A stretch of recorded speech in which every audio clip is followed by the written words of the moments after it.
Мне, честно говоря, кажется, что надо все-таки идти пока не по пути уникальности, хотя это тоже нужно развивать, потому что захватив какой-то определенный небольшой сегмент туриста, мы не добьемся массовости.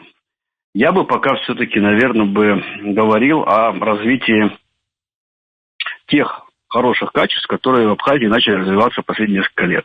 То есть стал появляться недорогой, хороший семейный отдых пляжный, который позволял выигрывать конкуренцию за счет цены. Он был дешевле, чем сочинский отдых. И Абхазия пошла по этому пути, она начала развиваться, начала включать все новые и новые объекты размещения, объекты инфраструктуры в этот рынок пляжного семейного туризма.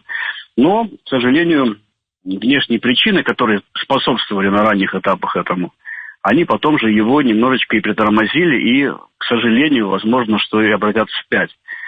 Но если вернуться к развитию этого отдыха, то есть шанс, что мы и турпоток нарастим, что мы вернем вектор развития Абхазии, и будет в этом плане гораздо более, на мой взгляд, будет более эффективно, чем сейчас тратить все силы на развитие одной какой-то отрасли, которая могла бы подключить небольшой сегмент заинтересованных туристов.